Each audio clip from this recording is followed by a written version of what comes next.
Hi, and welcome to another episode of Bapshi and Yaya Travel the World. We're so excited to have you here today. My name is Alex. I play the Bapshi part in all of this. And this is my best friend, Terry. She's Yaya. Hello. And we are in our second episode, and we're certainly trying to figure out all of this podcast nonsense. There's a lot to it. So we figured out where music comes from. We figured out all kinds of other stuff. So we are very interested in sharing with you guys and spending some time talking about travel and how travel can be your lifestyle, whether you're hanging out at home like we all are right now during the big old COVID pandemic, or if you've got that boarding pass in your hand and you are ready with suitcase to go. So, travel influences us every single day, and we are certainly interested in sharing all of that with you. All right, guys. Just to give you some information, we're both moms. We are teachers and we are travelers. And today we're going to share some of the things that keep us happy with traveling.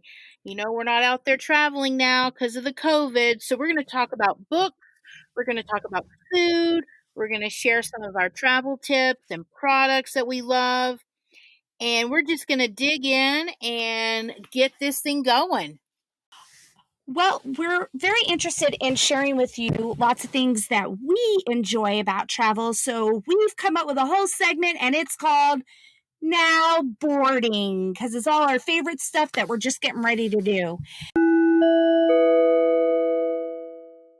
And the first spot that we're going to start at is what we like to call our global book picks. We're super big on those at TGC Travel, so we thought we'd share them with you here. I have two. I have one for adults and I have one for kids, Terry. Okay. And my adults one is called Listography, which is kind of like a non-book.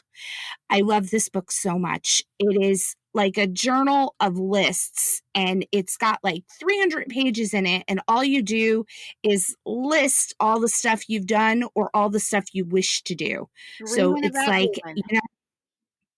yeah, you know how everybody in teaching loves flare pens? I Yes. feel like this is very flare pen friendly, is And what I who doesn't think. love lists? So this is all I'm saying. I am such a lister. I'm not a good journaler. I always abandon the plan. So this is a great non-journal for me. So that's my favorite book for adults these days, but I think it will work for teenagers too. For kids, I'm loving it's this big, huge book. It's like bigger than a TV screen sometimes. It's called The Travel Book by Lonely Planet. They have such great kids books. I think they're like a treasure trove that people don't recognize. And it's one of those great look and explore books, Oh, and it's got country after country after country in it. I really like that book a lot. What about you? What book inspires your travel dreams? well, I had to think about that. Like, I read so many books on so many topics, but if I think back to one that I read in my classroom, it was The Diary of Anne Frank, and such an Mhm. awesome book that everyone should read. It just inspired me to want to go to see where she was, what she went through, and just get out there and see all these historical things that have happened. Next thing I want to plug in here is our 10 books in 10 minutes. I know everybody's seen those. Yes. I want to encourage everybody. The next one coming up is Tuesday, July 22nd, 10:30 Eastern Standard Time. These are going to be some great books about New York City. You need to watch and you need to go on Amazon and buy. Everybody needs to increase Yeah. their library. Yes, 10 books in 10 minutes is something we do over on Facebook Live. And we share 10 kids books. Right now we're doing kids books. I think we're going to kind of expand that as things go on. But Hot Summer in the City, I thought that was pretty cool for July. So definitely join us over there. I would like to know right now, what is your first most basic general travel tip. What's your favorite tip that you like when people ask you about travel? That's the thing that you say to them first. Well, what I like to do, especially flying anywhere you go, I like to take my reusable water bottle. Of course, make sure it's empty if you're going through TSA, but once you get through the other side, you can fill that sucker up. And it's so nice so you stay hydrated, especially if you're in a hot, dry area. And I'm like from Florida and I'm used to all that humidity and moisture. You got to keep yourself hydrated. So that's an easy thing to do. Keep it in your bag. And then you're not just sitting here ending up buying water after water after water. You got it with you. What about And you? I love that because I love that idea of bringing your water bottle with you because it's also a plastic saver. And I feel like as travelers, because it is a luxury kind of activity, we need to be thinking about Doing our being a part. little bit more responsible. Yeah, yeah, so it's nice. Mine actually falls right along with yours. I bring a reusable shopping bag with me. When I lived in Japan, I bought this Hello Kitty bag that folded up into like a little pocket, and I could not believe how much I pulled that empty bag out everywhere we were, all over Japan. I have put everything in there from strawberries to kids' shoes and bathing suits to, I mean, so many different reasons to have it. But I think one of the nice reasons to have it is, when you do buy a souvenir, they wrap it for you in paper and plastic, and then they put it in a plastic bag, and there's like so much with it. And sometimes I have to say, you know what, I've got my own bag, I can just put it in here, and it's just like one less plastic bag in the world. I So agree. And you know I'm what? A quick yeah. little plug here, if people are looking to get some, I got a wonderful reusable bag as a gift from a student from IKEA, and it folds up in a little square, and I keep it in my purse as well. Yeah, it's so great, right? Very convenient and kind of a little responsible. We're always trying. Yeah. Terry, I came across a game. It's called Paths Crossing. You know I love games. Yes. Let's So play. this game is pretty cool. Yeah, this game is pretty cool. It comes in a little box. It's not much, it's just a little card box. And inside are five different kinds of cards. I found this over on Etsy, and we're going to give you all the links and everything that you need to find this particular game in the show notes. So you'll be able to find it there. This game comes with five different kinds of cards. The first card is like trivia. And what I love is the answer is not on the card. You actually have to use a QR code to get it. So, you can kind of play anywhere because the QR code will just kind of pop up. And those are the first two sections, and they're on travel trivia and, just kind of geography kind of questions. And then they also have travel sustainability questions, which is neat. Like, what country has the best eco constitution or something like that. They have those kind of questions where you have to kind of look up the answer. But if you're not kind of within internet service, they have two other kinds of questions. And I actually think that those questions are far more interesting, and they're about people's travel habits and about their kind of travel memories, and they're kind of conversation starters. The fifth kind of card, which I think is what makes this game so unique, is that it comes with little cards that you could put your contact information, so that when you do cross paths with someone, you can share your information, kind of make a friend in wherever you are that you're traveling. So I kind of love that. Hey Terry, Hey, what? do you want to get a question? Ask me a Do you want question. Okay, here we go. This is a great question for us. Ready? Okay. Do you keep a travel journal? Yes, I do. I do. I love to because I write everything down, places I visited, restaurants I ate at, because I may forget, and I don't want to forget, and I want to be able to look back at that time and say, "Oh, I remember that. That was really good." So, yes, I do keep a travel journal. How about you? I keep a travel diary. I hate to say that I have a travel journal because I'm not very good at keeping like a narrative going, that kind of classic journal. I am far more of a lister. Like I told you, I like that book Yeah. And Listography. I may say Yes. mine are more towards list sometimes than journaling, Mm-hmm. but, it's Mm-hmm. whatever is for you. Tomatoes, tomatoes, whatever works.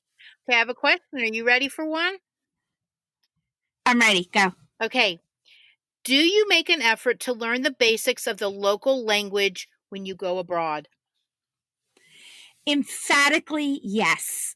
I learned this. The first thing I learn in every language is the same thing, and it's not please and thank you, and it should be. The first thing that I learn wherever I'm going, is I learn how to ask, not for the bathroom. I learn how to ask for a drink. So I can say in pretty much any language, because I travel with a couple of other people, like my person here. Um, I learned to say, "Excuse me, may I please have 3 white wines and a Cuba Libre? Thank you." I can say that around the world. There you go. Okay, Yes. give What me about another you? What do you try question. I'm ready for another question. One more. to do? Okay, ready? Yes. Do you name one movie that makes you want to travel every time you watch it? Okay, do I have to just pick one or can I pick two? You pick 17, I don't Okay, care. I'm gonna pick two. My first is our favorite, Mamma Mia, Uh-huh. because you know why? All day long. All day long, and Eat, Pray, Love, because I want to go and I want to eat and I want to pray and I want to love all the people there. No joke. I'm telling you that part in Rome in that movie is like my I'm favorite. gonna smile I with my liver. yeah, I'm telling you, Yep. it's so great. It's so great. Yeah. I'm okay. If I have to think of the first movie that ever inspired me to travel, it is 1974's Murder on the Orient Express. Oh, good one. Good one. Okay, I have a Hmm. question for you. Final question. Okay, go for it. What country should you have been born in? Okay. This It's is so so hard. hard. Okay. Okay. Terry, cover your speakers if you can. Um, I'm going to say 1/3 of me should have been born in Ireland. Okay. 1/3 of me should have been born in Italy. Okay. And 1/3 of me should have been born post World War II, New York City. Okay. Yeah. I can't choose one. Sorry. Okay. What about you? Where should you have been born? I really don't think I can answer that fairly because I just have so many other places that I want to visit that I don't really know where I would say I need to come Fair from enough. there. I need to be born there. So I'm not quite sure on that. I'm going Hmm. to leave that an open ended question. And when traveling starts up again, I'm going to come up with an answer. Circle back. I'm going to circle back to it. Circle back. Hey, if you like these kind of questions and you're interested in a game like this, again, it's called Paths Crossing. It's available on Etsy, and we're going to leave the link for you below in the show notes. So definitely check it out there. I have another question for you, Terry. Yes, ma'am. Tell me about your favorite travel TV show right now.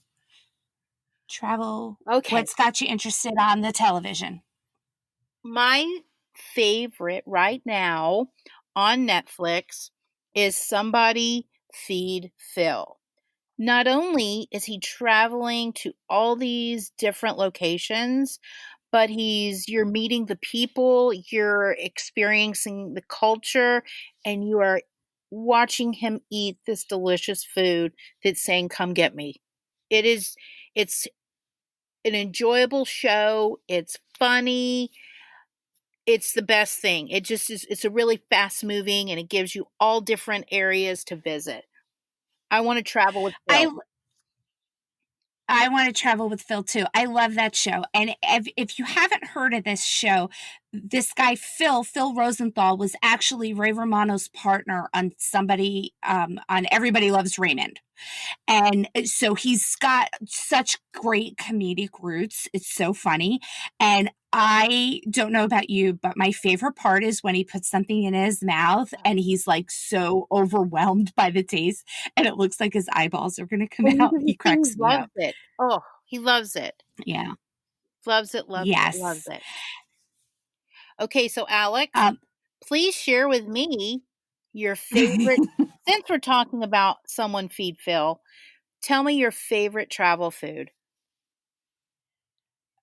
there is no doubt that I am a dumpling junkie, and my favorite world dumpling worldwide, if I have to choose a favorite, I'm going to rank them, and they are the pierogi from Poland. God bless them for making that. Yes. My next favorite dumpling is the gyoza from Japan, Oh, and my third favorite is the ravioli from Italy. I love them all. I love them all. I can eat pierogi all day. All day. Yep. true And story. yes, that leads me to tell you what my favorite TV travel pick is these days. I have been watching this woman. Her name is Alexandra something. I can't remember. She has the Yes. same first name as me, which is, I guess, why I remember her name. She does this really cool hybrid travel show. It's called Flavors of Poland, and the first part of it is like a travel show. She goes and she sees what's around, and then she goes into her kitchen and she makes something, Mm. which I kind of think is a neat idea. And but it's all about Poland, which I to me it's like Europe's biggest secret is Poland. Very interesting. And I found this show on the PBS channel Create. So if you have Create, you'll find her. She's on Mondays by me, so I don't know what Okay. it what the difference is. Yeah, it's not a binge watcher right now, but it definitely is one that you can do. But speaking of Polish food, Okay. my favorite food that we eat at home right now, we just posted this on our website too, is kibasi. We love to And make it like is delish. yeah, you do like it when I make it. I Yeah. do. Um, we make the coolest kibasi. It's the simplest. I shouldn't say the coolest. It's the simplest kibasi recipe I know. There's only 4 ingredients, and it's like 1, 2, 3, and you're done. You just chop up your potatoes and a little applesauce, a little sauerkraut, with all the juice. Like you just dump it all into a pot and get that cooking, and then you can cut your kibasi any way you want. Put it right in there, mix it all up, let those potatoes cook. And what's your Golden. favorite We question? How do you know when it's done? It's done when you smell it upstairs. I don't know what else to say. That's when I know Yes. it's done. There's no direct answer. It's done when you're happy with your potatoes. Yes. Yeah. Yeah. But travel food is not only stuff that we eat at home, it's definitely stuff that we find in other places. Do you remember the Vegemite? I try to forget it. I remember when I was in Australia and we were sitting there and they had the little Kraft packages and I was like, "Wow, okay, it's made by Kraft. It has to be good." It is not good. I couldn't swallow it. God bless these people that are raised on it over there and love it. I bet they enjoy it, but I could not. It's fermented, yucky stuff.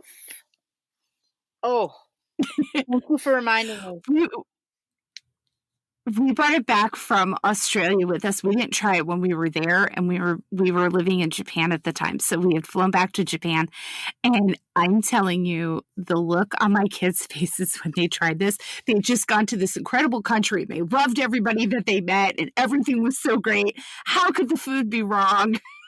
It was made by It's so Kraft. horribly wrong. Yes.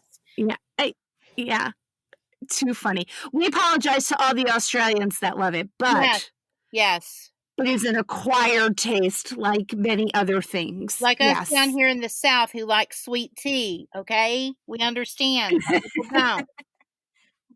We understand, that's for sure. All right. So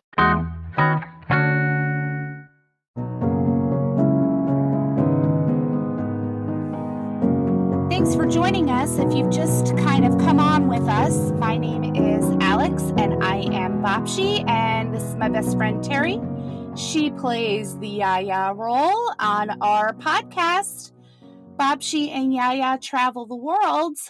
And, each week we'd like to bring you a little topic and feature some content for you about what life is like traveling right now. And, you know, um, with everything going on with COVID and really most of Europe off limits to us, it seems that everybody is feeling safer thinking about kind of staying a bit closer to home and maybe thinking about what it would be like to kind of be, I think maybe a little bit more grounded would be the best way to say it. So this week we'd like to talk about the COVID created the revival of the Great American Road Trip. yay. And yay! And I have to tell you, I am not a road trip fan. I really truly am not. But Terry, you are like a road trip queen. I am a road trip queen. I do feel that I can wear that crown with pride. Yeah.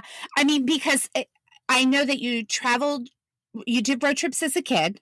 Yes. Then you also did road trips with your young kids. Your kids are both now adults, but right? Am I right? Because didn't Casey barrel race at one time? Well, she did. She showed horses, so we traveled all Showed over. horses. Oklahoma Mm-hmm. City was probably the furthest we went with horse showing, Mm-hmm. but the furthest I've road tripped is all the way to Jackson Hole, Wyoming. And to put that in reference, because for some people that's not that far, but Terry lives in Florida. So it was a little road trip. It was a big road trip. It was a big Well, road trip. Um, it was tell us in who. Well, I'll tell you what, my husband retired from the sheriff's office, and this was his Mhm. dream trip. He had always wanted to go to Jackson Hole, Wyoming. So we struck out. It was in March, and we struck out, and he drove us all the way to Rapid City, South Dakota. Oh my gosh. The best when That is so my crazy. advice best when you're taking a trip and you wanna cover a lot of distance, if you can travel through the night, you're going to be that much better because the traffic is less, um, and especially with children, it's easier, they fall asleep, and you can get some miles behind you. That's true. That's true. But so you drove from North Florida, from Correct? Northeast Florida. You Mhm. drove all the way up to the Dakotas, Correct, 'cause and then we wanted to see Mount Rushmore. Mm-hmm. And okay, and there's a lot of controversy around Mount Rushmore. The is it worth it controversy? Like it's this huge, beautiful thing, and it's very American, but it is really far from a lot. Well, So, there's a little town there, but I will tell you, if you haven't seen it, it's probably something you would want to see. It's just amazing. One year I was out that direction and a huge storm came in, and I wasn't able to see Mount Rushmore. Of course, when the clouds and the storm mhm. comes in, you can't see it. So it was a beautiful. It was a crisp day, and you just walk there, and it's just you're in awe. Just amazement to know that someone carved that out of the mountain.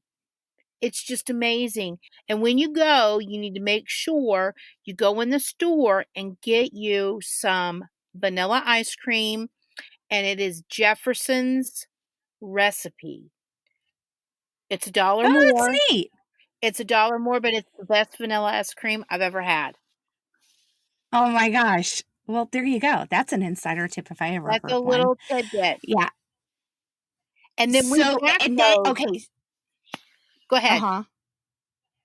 I was going to say, so you did the Mount Rushmore moment, Yes. and then you did the kind of almost the second leg, and that got you to Jackson Hole? Yes, we kinda went backways, and it was just beautiful, beautiful country to see, but when we got into Jackson Hole, it was a little getting dark, and there was so much snow. Oh, but it was so beautiful to think us from Florida, we don't see that kind of stuff, but there's so much to do in Mhm. Jackson Hole. We went and, um we went snowmobiling through Mhm. Yellowstone and saw bison, and trust me, I didn't get out to get a selfie with them, I was safe. The moose Ye were everywhere.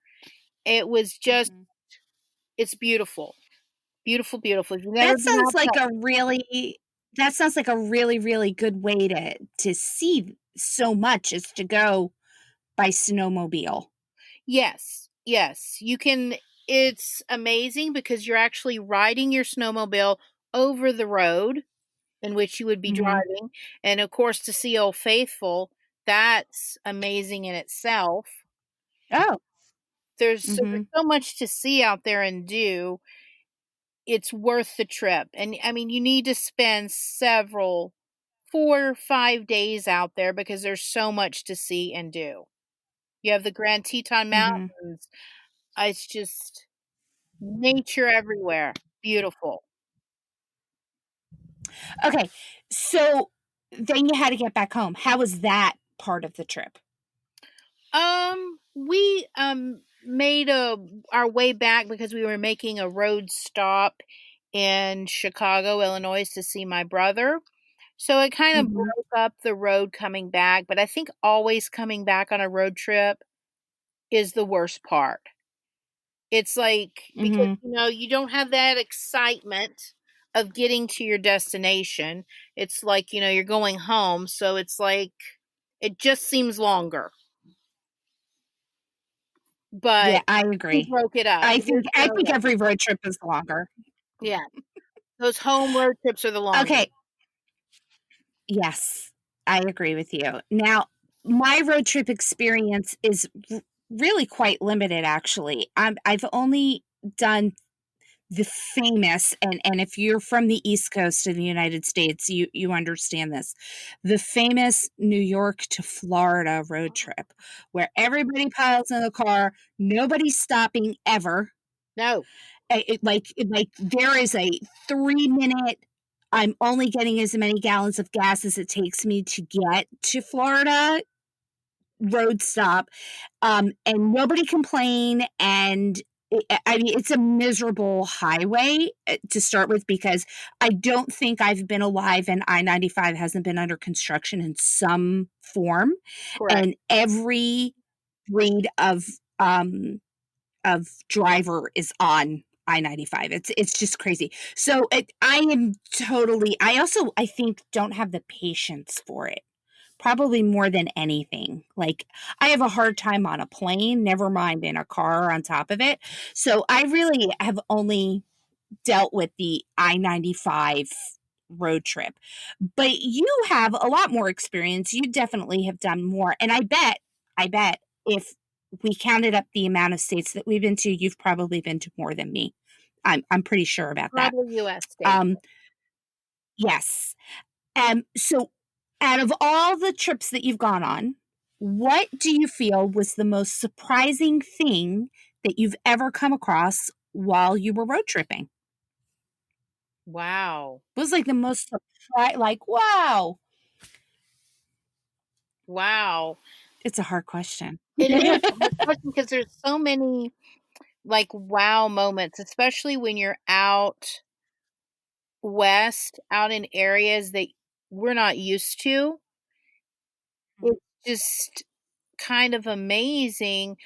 Some of the wow moments, like when one time we drove to Chicago and the amount of toll booths that you have to go through, that's a wow moment because it's completely, you can go a mile and go to a toll booth and then another mile and you're in another toll booth.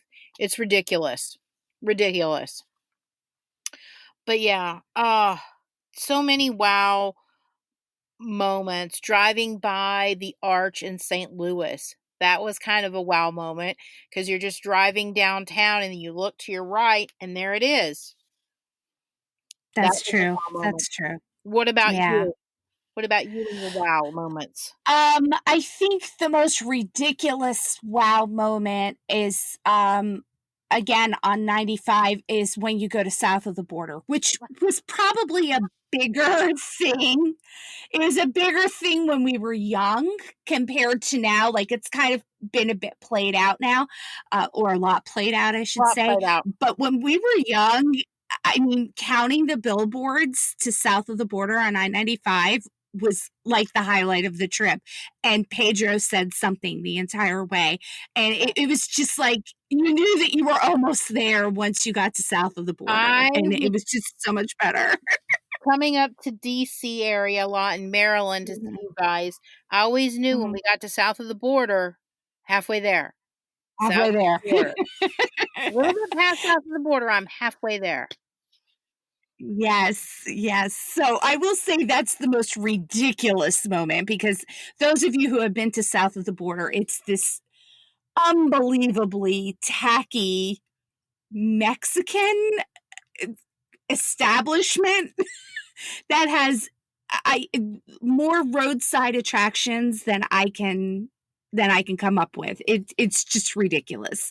And, you're not quite sure if you wanna eat there. I honestly can The say food might be a little dicey. I've never eaten at south of the border. I have I stopped have never there. eaten at south of the border. So I've Yeah, stopped there yeah. several times, but never partaked of the food. I agree. Um, as for the power of wow, which I'm a true believer in, when you were talking about like seeing the St. Louis Arch or just realizing what it takes to kind of create something, I would say probably on a road trip. I do know a story. My father tells this story. When we were little, we were driving from Washington, D.C. I'm sorry, not Washington, D.C., New York City to Washington, D.C. on I 95. I'm telling you, I've never been off of 95. And I, I was really young and we were going to see my grandparents. And on the Beltway, on the north side, close to Bethesda, I would say, is a really quite stunning Mormon church, and you could see it from the highway. And I guess I thought that we had gone a little bit further. And in my young, naive way, my father thinks it's the funniest thing that I pointed to that church and I said, "Look, we're at Disney World." And that was like the most hilarious thing. And he was like, "No, that's a church. We're going to your grandparents." And I think I probably pouted the rest of the way, I'm sure. But anyway, I would say that really wowed me in life. So if you're just joining us, I'm Alex or Bobshi, and this is my best friend Terry. She's Yaya, and this is Bobshi and Yaya Travel the World. We're talking road trips. So, Terry, what would be the biggest tip that you would give somebody getting ready to get out on the road now? It's the Uh, first thing that comes to mind. okay, if you are going to head out on the road, there's an app that you need to have. It's called Waze, Waze, and it is Mhm. a map app. But what it will help you do is to avoid any traffic, I mean, it will take you in quicker directions. I remember coming home from Maryland one time and it redirected me and I literally bypassed probably an hour of traffic. Wow. So if That you're is a good moving thing to out, have. download the Waze, WAZE app. It is one of the best to use when traveling. Also, plan ahead. Plan your stops, make your reservations, get all of that in order before you set out. Because when you're out driving, you want to make sure when you pull in to rest, everything's taken care of. That's true. I agree with you. All right. So we are at the end of talking about our road trips. We're definitely probably going to circle back to this topic because it's so much. Yes. You know, the travel industry has taken quite a blow from several global issues, including the war in Ukraine, the climb out of the COVID-19 crisis, and inflation that makes it hard for people to get out into the world like they want to. At this point, leading experts are predicting that it's going to take up to 3 years for the travel industry to bounce back to full force. One way that you can help the travel industry is to like and subscribe to 10 microbloggers. Each time you do, you're telling all those travel industry experts that you are ready to enjoy everything that the world has to offer, and you can start with us. That's right. You can find us on TikTok, Instagram, Facebook, Twitter, Pinterest, and even LinkedIn at Babcia and Yaya.